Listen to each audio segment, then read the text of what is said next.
and beloved character in video games, animation, and media. Please welcome the current voice of Mickey Mouse, Brett Iwan! Hey everyone! Hey, how's it going? I've got a microphone in here for you. Hi everyone. Hello. And next, he is an actor and comedian whose credits include RoboCop, the Star Wars parody film Troops. I'm the only one that mentions that. And he is the voice of Pluto, Goofy, and Horace Horsecollar. Please welcome Bill Farmer.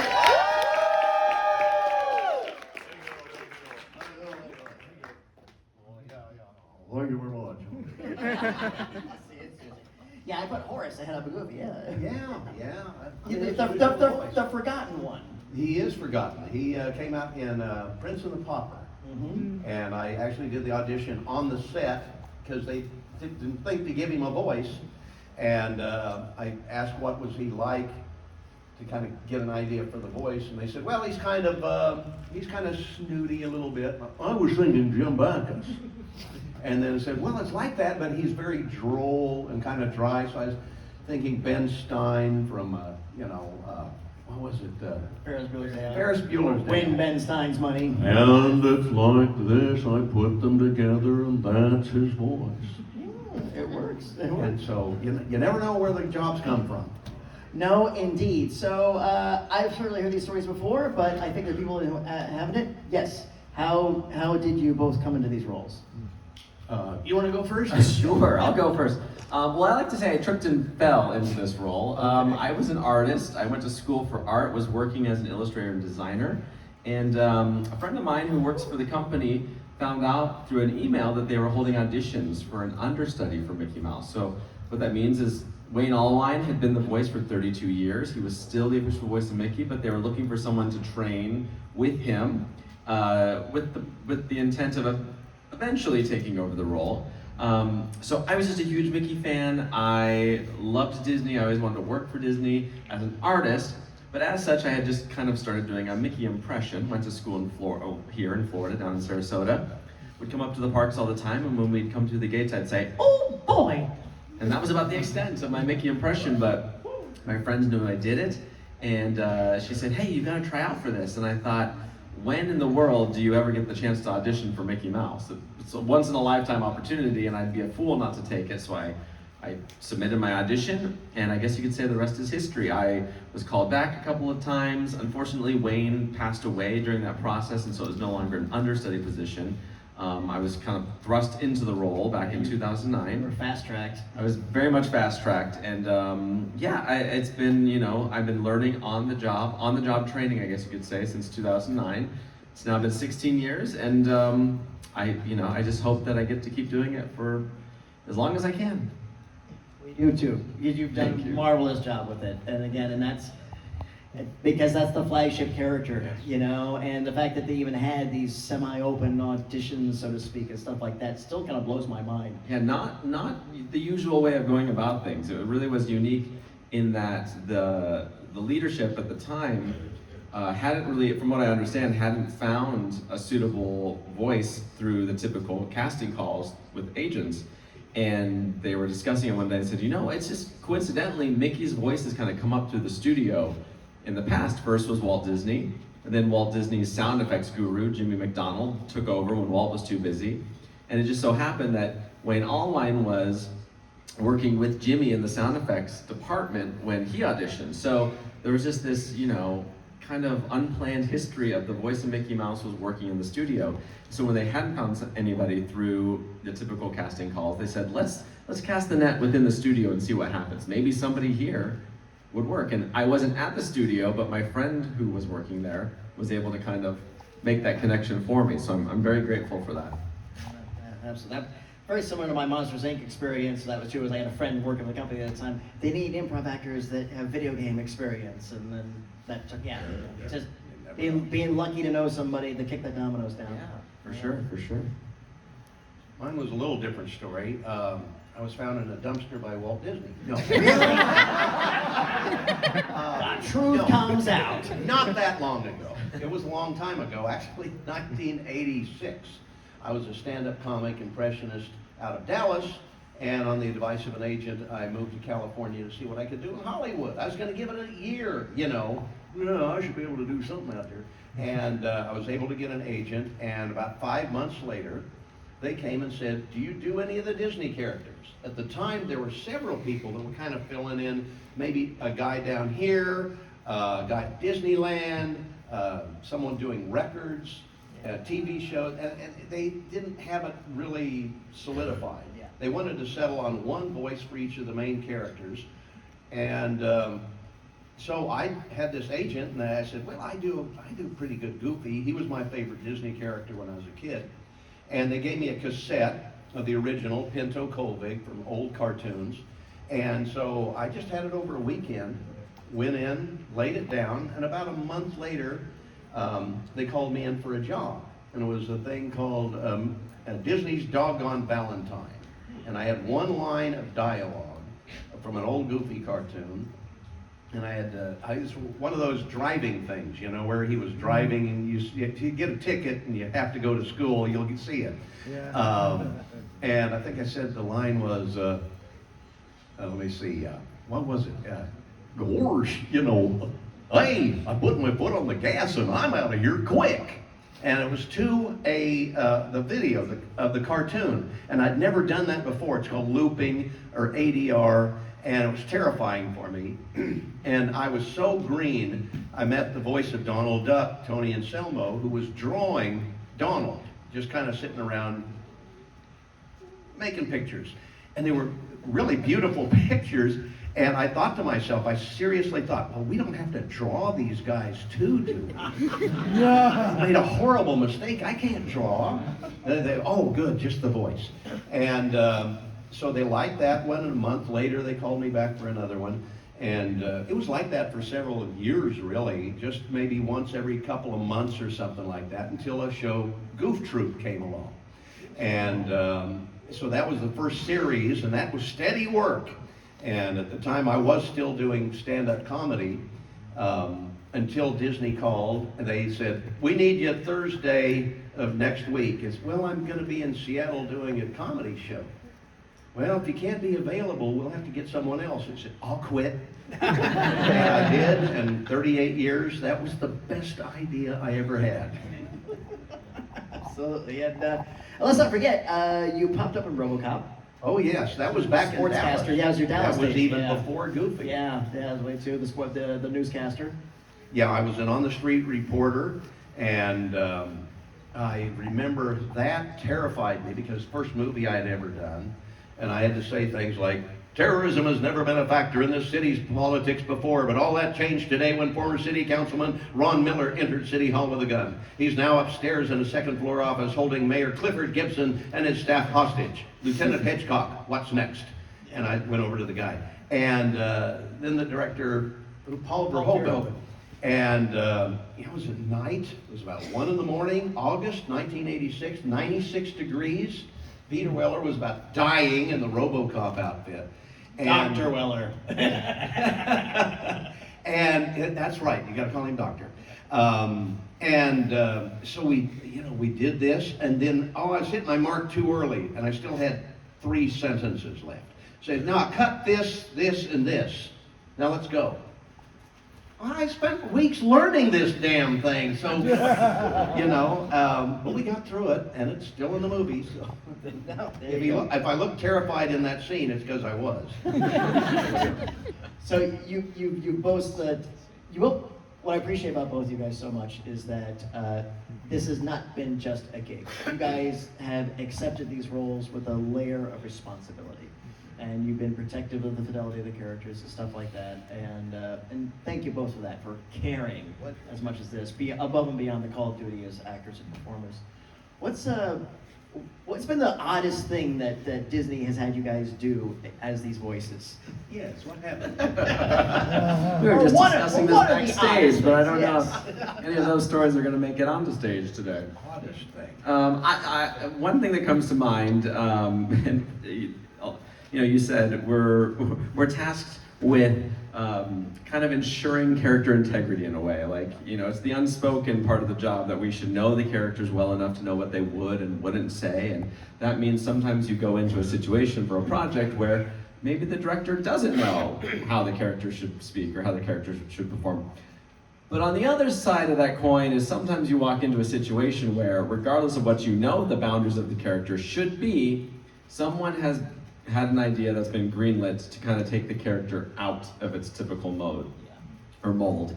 And this one particular project comes to mind for me, which was difficult to do because as a fan, I thought it was the stupidest thing I'd ever heard of. And as a caretaker of Mickey, I thought this does not fit Mickey's character or persona. It was a hip-hop breakdance show at Disney's California Adventure, where Mickey came out with this cast of like break hip-hop dancers, and they're like, let's bring out Mickey, and then Mickey comes out and he's like, I'll show you some moves, and then he rips off his tuxedo and reveals a jumpsuit, and then starts breakdancing on the ground. Shocker, the show didn't last more than a few months. I mean, it was embarrassing. And I remember thinking, here I am admiring Mickey from Steamboat Willie to Prince and the Pauper and Runaway Brain and all of these, the Three Musketeers, all these amazing portrayals of Mickey that I hoped someday I would get to be a part of. And I'm doing breakdance Mickey. Adventure. All you had to do was say California Adventure, really. I mean, it was I don't work for them anymore, I can say that. It was prior to the redo, so if you're familiar with that park, it's changed quite a bit, and I don't think breakdance Mickey has. I do need to give give it a second chance. It's been 20 years. I do need to give it. It's a lot better now. It's a lot better. Oh my gosh. Something similar to that, we did an album many years ago called Mickey Unwrapped. And it was a rap album. And, we were singing, the guys that were, who was it saying, whoop, there it is, we were singing with them.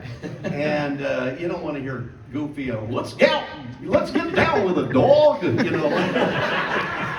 And it was not a great album, and it was way out of bounds for these characters. And so you do that, and you just do the best you can. And also in a Goofy movie, if you ever see the documentary on the making of a Goofy movie, not just a Goof, you'll learn that one of the ideas of one of the executives there was that Goofy sounded too cartoony. They wanted him to be like a real father. And so they came to me and they said, we think you sound too cartoony. We want you to do the voice, your voice, the voice I'm talking in right now. Hi, Max, how you doing? And I'm saying, no, gosh, howdy. No, just your voice. Well, I was thinking that's the most terrible idea I've ever heard in my life. And I actually... You want to go fishing? Yes. Let us go fishing, Max. So I did two or 3 days of recording in my voice. Hello, Max, how are you? Something like that. And luckily, Jeffrey Katzenberg was in charge of that, and they took those takes to him, and he said, yeah, it was a stupid idea. Let's not do that. And thank goodness. Luckily, and they did that with Jim Cummings too, with Pete. They thought he sounded too cartoony, and they had played around with his voice as well. Hey, my son respects me. Yes, he respects me, Mr. Goofy. My son respects me, too. Yes, That would have killed the movie. I mean, I was going home saying, don't they want to hear Goofy if they're going to see a Goofy movie?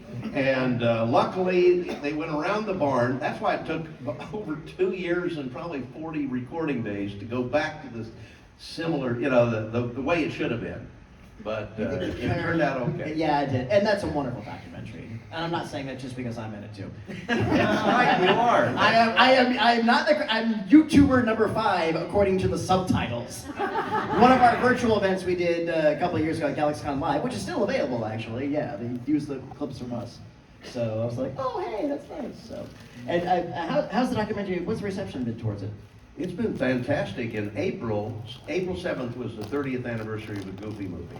On that day, Goofy movie itself was number 1. Number 2 was the documentary. Number 8 was an extremely goofy movie. So out of the top 10, 3 were movies that I had something to do with. That it didn't get that kind of press when it first came out, and I'm so honored and thankful to all the fans who love that movie and made it what it is now.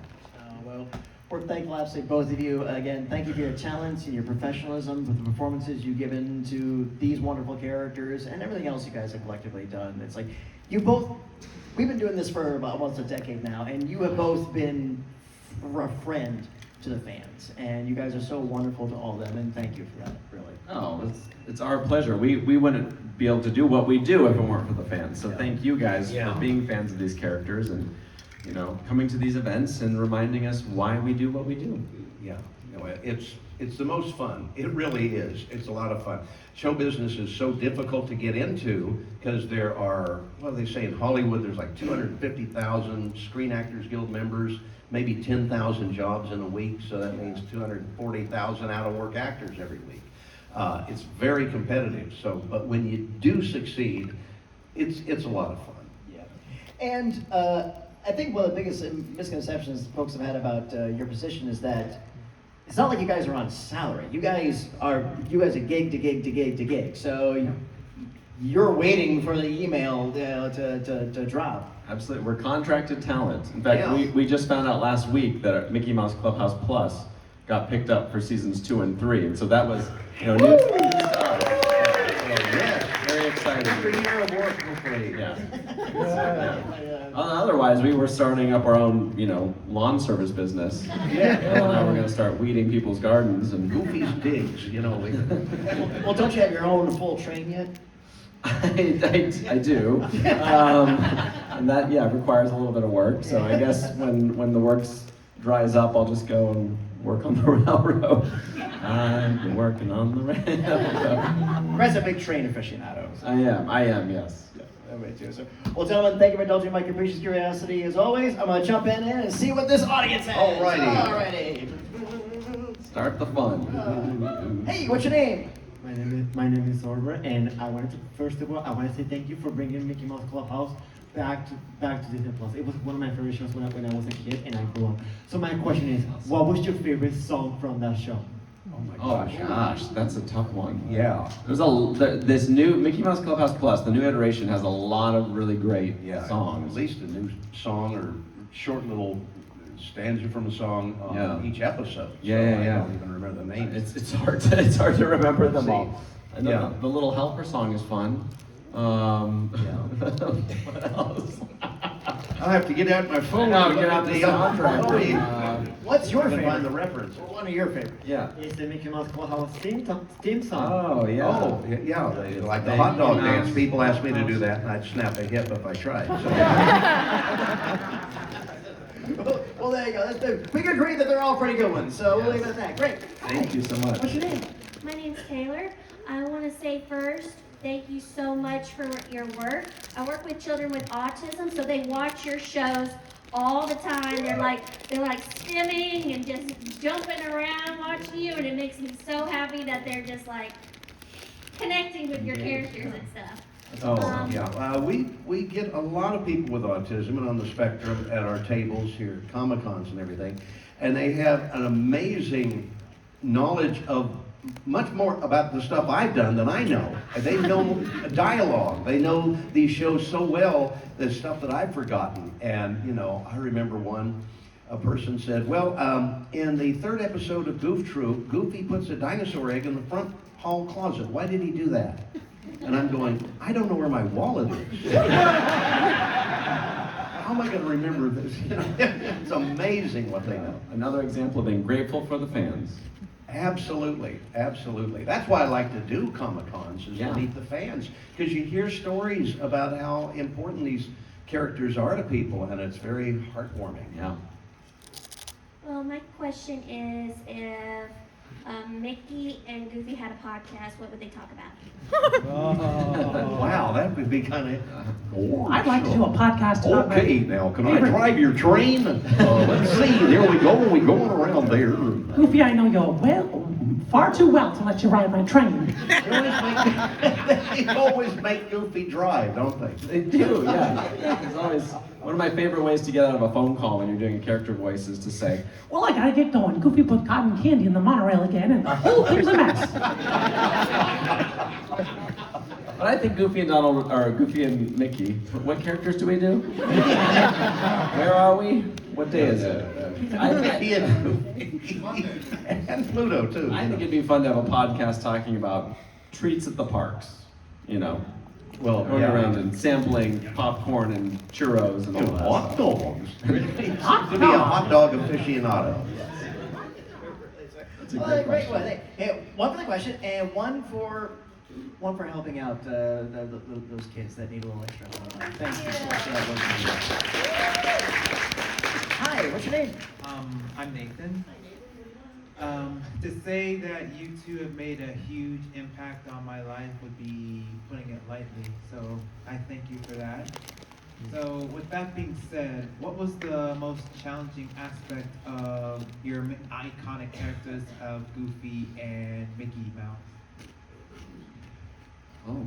Well, for me, it was a Goofy movie because it was supposed to be a Goof Troop movie based on Goof Troop, like there was a DuckTales movie based on DuckTales, and it was with the original cast from the television series, and Dana Hill, who played Max in that series, passed away, and Jason Marsden took over.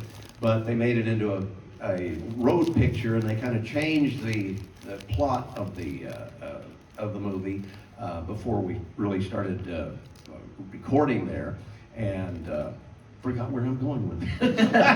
The challenging part. Yes. The challenging part. And most challenging was adding that layer of humanity to Goofy, rather than gorge. You know, Goof Troop was high energy Saturday morning kind of slapstick comedy, where now Goofy had to show concern about Max getting in trouble with the principal and all this kind of stuff, and Pete making him feel worse. Adding those flavors of reality and humanness without losing Goofy was the hardest part. Yeah, I think for me the most challenging part of performing Mickey's voice is all of the history and the legacy that's behind Mickey. You know, having Walt Disney be the creator and first voice of Mickey. You know, making sure to preserve that, but then there's lots of opinions about these characters as well. So it's a constant battle of navigating the expectations of the characters, preserving the characters, and then all the opinions that come. So it can be challenging. You know, it's hard not to, when you're acting. It's an art form, and all art requires a little bit of the artist, a little vulnerability. But it's unique in that these characters, you know, they're so well established. There's not so much room for Brett or for Bill to come in and change the character. Of course, our own experiences all definitely play into it, like Bill was just saying, bringing a little bit more realism and heart into that relationship of father and son in the Goofy movie. And I think I call upon my own experiences depending on what the project is with Mickey, but it's a balance. It's a constant struggle to say, okay, I'm bringing that to the table, but it's still Mickey. I got to make sure it's still Mickey and not Brett, because if it becomes too Brett and not Mickey, then I'm not doing my job. So I think that's the most challenging part. Question. Thank you. Thank you very much. Thank you. Hi, what's your name? My name is Andrew. First off, you both have really shaped up my childhood, and I can't thank you both enough, especially you, Brett, because I grew up on Wayne. So when I heard news that a new voice came to Mickey, my brain just began like, how is it going to sound? Is it going to sound good? And then when you hit the scene with Mickey Mouse Clubhouse, I was just like, okay, this guy is a good replacement. Well, thank you. That means a lot. Also, Bill, I do have a question for you. What character do you feel like doesn't get talked about that you have voiced? Like, what character hasn't been talked about a lot? For me, I would say Sam from the Sam and Max Hit the Road. Oh, yeah, well, thank you, yeah. Well, I was an original voice, and that gets into kind of the logistics and the politics of showbiz. For those of, I was Sam of Sam and Max, his original voice in Sam and Max Hit the Road, which is a video game I did very early on. And we did that. We did a second game, and right in the middle of recording it, LucasArts decided to, we don't want to do it. And so they cut it off right in the midstream, so it never saw the light of day. Then they took the series and took it to Canada, and so thus making it a non-union show. I was a union actor, so I couldn't be Sam. And so from that point on, they did it non-union. So there's a lot of stuff. That's why I don't do a lot of anime, is because a lot of anime, and I don't know how much these days it is, but just even a few years ago, it was quite non-union mostly.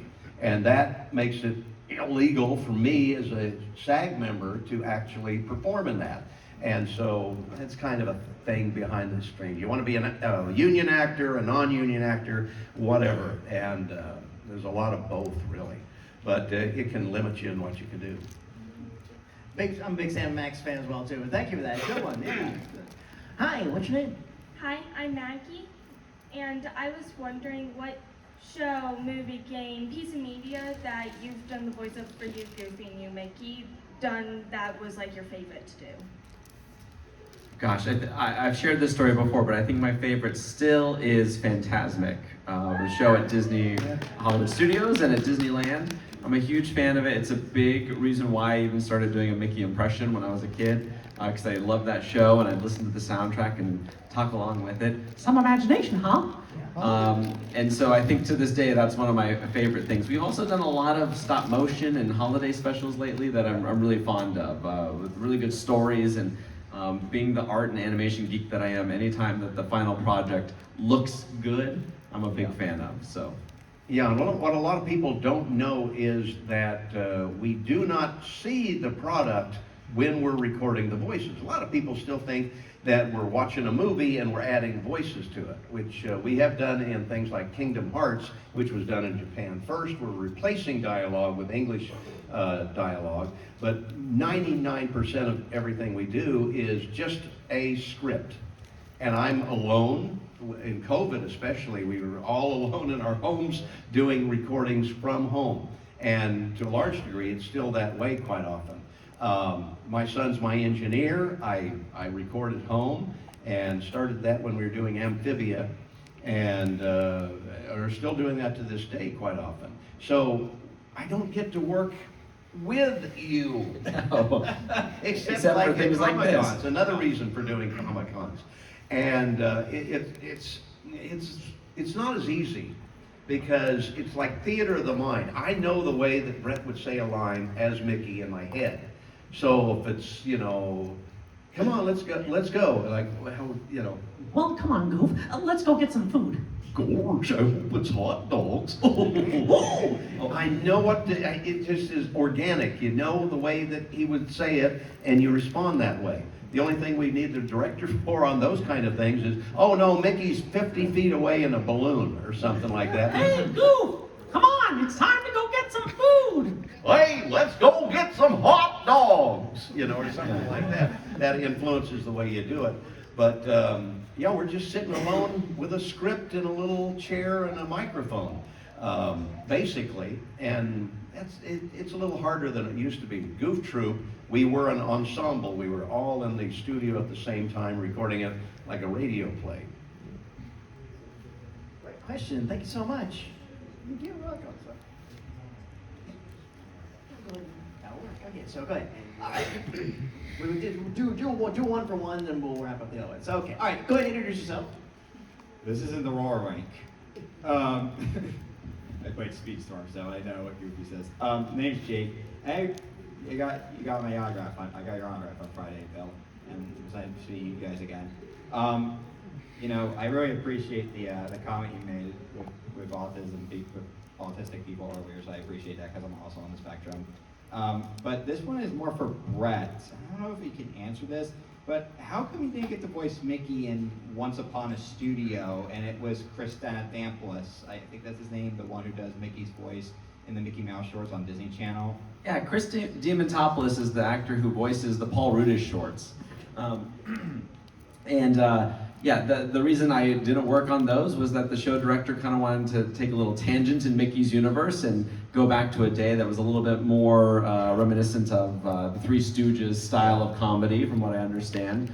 And why didn't I voice him in Once Upon a Studio? To be honest, I don't know. As far as I've heard, there was just some casting miscommunication, and the team that was working on it went to Chris and asked him to record that, and I wasn't even aware that the project was happening. But I get asked a lot, how do we divide, Chris and I divide the role of Mickey, and you know, I've been the official voice for 16 years now. I'm in the studio about 2 or 3 times a week working on projects that oftentimes people aren't even aware of. There's so many things, toys and video games and whatnot. And Chris voiced Mickey for the Paul Rudish shorts, so it's not so much a division of responsibility. I'm still recording, and whenever, you know, if they were to do anything more with the Paul Rudish shorts, I'm sure Chris would get the call for that. So the Once Upon a Studio is just one of those anomalies that, you know, happened, and like Bill said, there's a lot of stuff that goes on behind the scenes in the acting, entertainment world that is not always so cut and dry. There's a lot of people responsible for a lot of different productions, and the Disney company is a great big company, so sometimes the left hand's not talking to the right hand. Or in other words, that's showbiz. That's showbiz, people. Yes. Hi, what's your name? Nicole. Nicole, what you got? First off, I just want to say that you guys are amazing, and it's great that you guys are here today. This question is for Bill. What is your favorite Hop Hop line? Hop hop line? I don't feel safe. That or say what?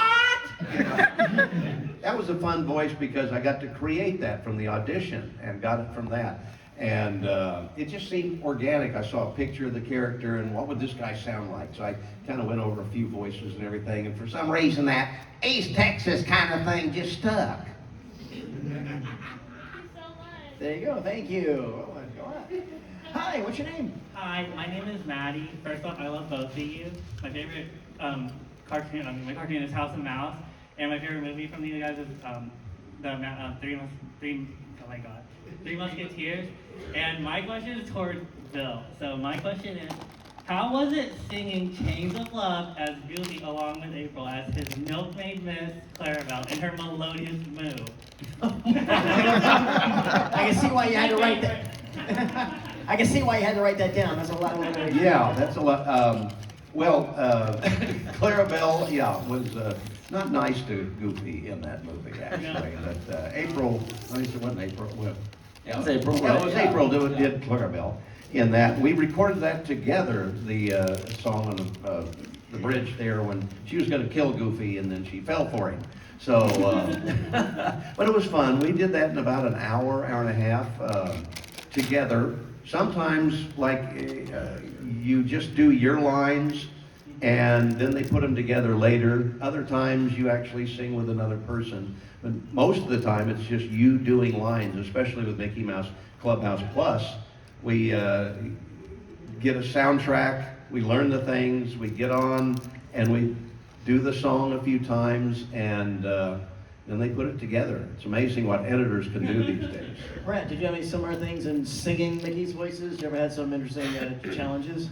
Oh gosh, I mean, every song is, especially on Mickey Mouse Clubhouse Plus, actually, they've really kind of tackled a ton of different genres. Yeah. Every time we get the samples before we go into the recording studio, you're like, oh, okay, this is a little bit of a 70s vibe. Oh, this is more of a pop vibe. I think it keeps it really interesting and fun to go about that way. And to Bill's point, every session is a little different too because the composers are different. So on Mickey Mouse Clubhouse, we work with a guy named Mike Himmelstein, who we've worked with for years, worked on the original Mickey Mouse Clubhouse, and he's got his way of doing things. And then we recently worked on some Christmas specials, oh shoot, I forget the name of the one that we just did, where it was kind of like Groundhog's Day, where Christmas kept happening over and over and over again. And those songs were a totally different pop genre that I hadn't really done before, but it was really cool to be able to kind of, portray Mickey singing in a different way. So It's fun. yeah, it really is. You kind of challenge yourself. You go into it and you go, oh gosh, am I going to be able to do this? And then you start belting off the tunes. You never know. It's fun. Great question, thank you. Yeah. Oh, you got it. Okay, good. But I would love to sing with Clarabelle. I love Yeah, April, okay. so I just want the I'll send excuse her over. to, She's yeah. got a knife behind her. The Christmas one you were talking about was Mickey's Once Upon a Christmas, the one that repeats. Oh, was it Once Upon a Christmas? Yeah, it was a Disney special. Okay. Okay. Well, and we know that internet is never wrong, so it must be. Hey, what's your name? Hey, I'm Megan. Thank you so much for everything that you do. You were a big part of my childhood, and honestly my adulthood as well, so thank you. So my question is for both of you. I'd love to know, I'm a big Kingdom Hearts fan. So I'd love to know, obviously besides Mickey Castle, if Goofy and Mickey, or even Bill and Brett, I'd love to know both of your answers. What world would you like to stay in? That's a good question. That's a really good trick question for two guys who don't play video games. Yeah, of course, maybe with Ariel, because you can go fishing all the time. I'd just like to be wherever Sora is, because I feel like I'm always looking for him. There you go. That worked. Hi, what's your name? My name's Ramon. Hi, Ramon. So I've been a big Disney fan since I was a little kid, and I've loved watching these Mickey Mouse cartoons since I was little. And like one of my favorites to watch was Mickey Mouse Clubhouse. And I love hot dogs, so like I want to ask these guys something. Sure. What do you guys like to put on your hot dogs? On our hot dog. Hot dogs, yeah. I'm kind of a classics guy. I like a good mix of ketchup and mustard, and occasionally a little onion. Gosh, the onions are good, and so's chili. Yum. Yeah. What do you put on yours? Yeah. Chili and shredded cheese. Oh, very nice. Good very nice. choices, good choices. Chili and cheese, can't go wrong. If it's boiled, it gets brown mustard relish. If it's grilled, it gets ketchup and cheese. Wow, And you get one. specific. Yes. Well, I'm a bachelor, so I've been cooking hot dogs. Oh, okay. So that's how you switch things up. Exactly, yeah. Tonight's boiled hot dogs. Tomorrow is grilled. Yeah, that's right. Hi, what's your name? How much time do you do for voices at the theme parks? Oh, like how much time do we spend doing it? We frequently do stuff for the theme parks. So we're doing stuff for the theme parks, whether it's Disneyland, Disney World. I think we've both done stuff for Paris, Hong Kong. Yeah. Occasionally those foreign parks will have the characters speak English. We do all the stuff for Disney Cruise Line as well. So there's a lot of time is spent. It's a little less consistent as compared to the TV shows. Yeah. Because parades will run for a few years at a time. Shows will run for a couple years at a time. But we do quite a bit for the parks, I'd say. I just did a thing that we both did actually for Disney on Ice, Yeah. a new version Uh-huh. of that.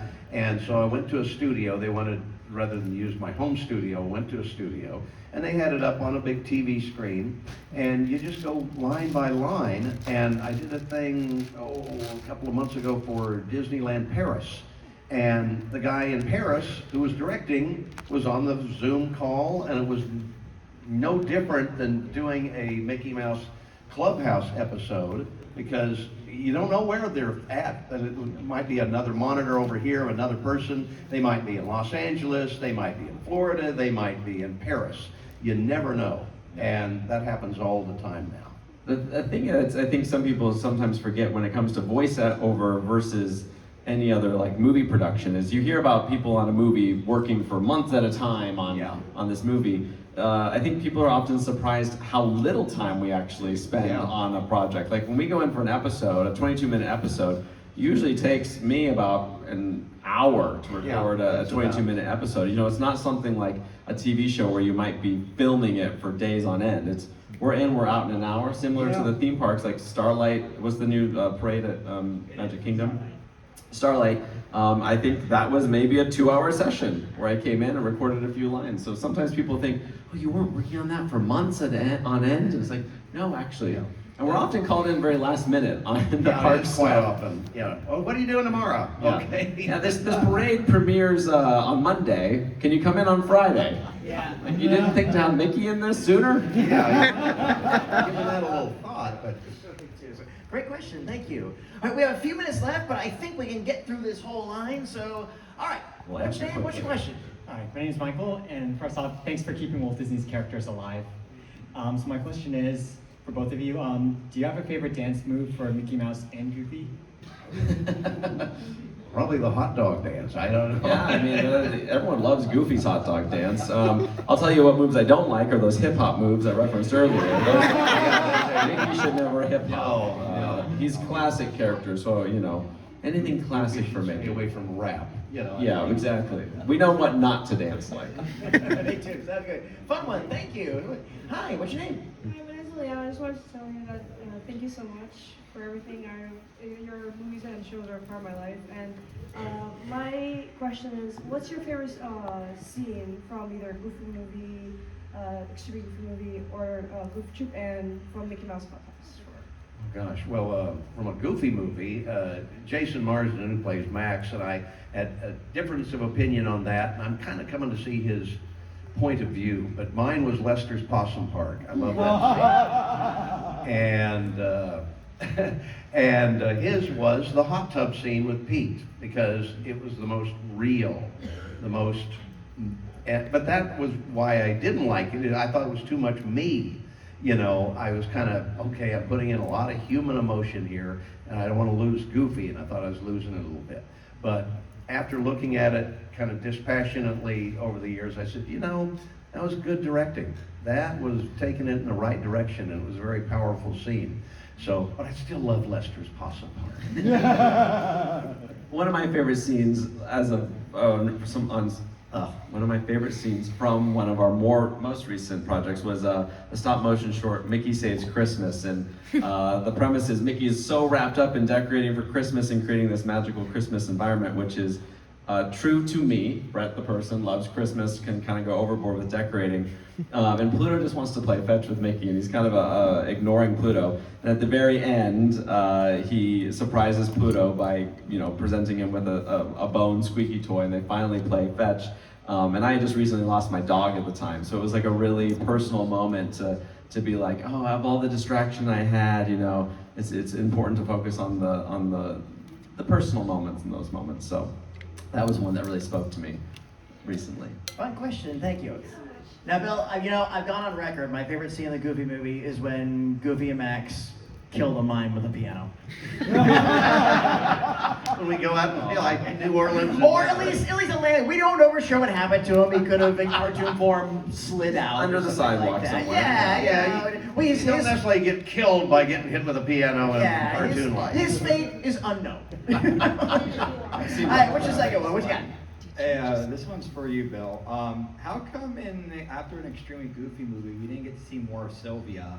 Because there's a good chance, they could have officially begun a relationship, or even or even she could have became Goofy's new wife. That's a good question.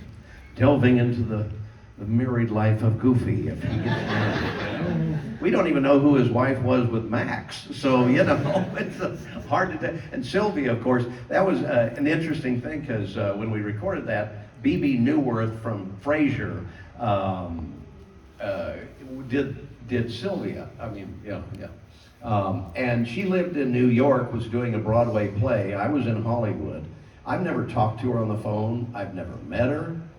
We did this movie where we were boyfriend, girlfriend. I've never met the girl. I've never met her. And that happens quite often. That's one of the problems with that kind of recording, is that you don't meet your co-stars. But why? I don't know what happened to them. We should write another movie. Yes. Yes, we should. Stay tuned. Okay. All right, last one. What's your name? My name's Denise. So I'm a huge fan of the Epic Mickey games. But I was wondering, when you mentioned that sometimes y'all get jobs where you're like, I don't know if this is right for the character. Was that one of those instances, or were you kind of on board with it from the start? Because it is a little bit different from most things that the characters are in. Yeah, no, that's definitely different. I was really on board with it from the start, because it has that great premise of Mickey being Mickey in the Sorcerer's Workshop, and kind of spilling the ink, and then that has its consequences, and it requires Mickey to go into a different world, where then I think opens the door to possibilities of things that we wouldn't otherwise see, right? Like the decaying animatronics and other things that were in that world. I think there was permission to explore that. And I thought that video game series was extremely well done. Warren Spector did such an amazing job with the art direction and all of that on it.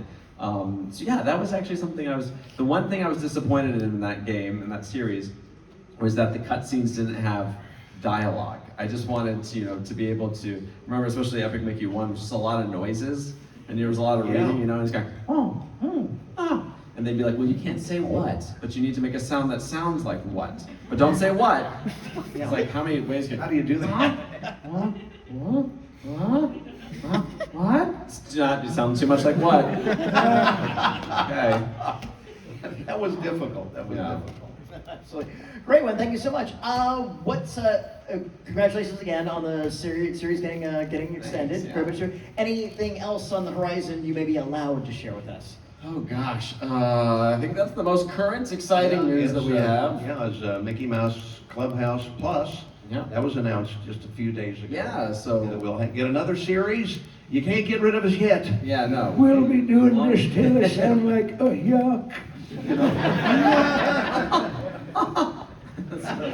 Actually, I sound We like hope that so. now. We hope so.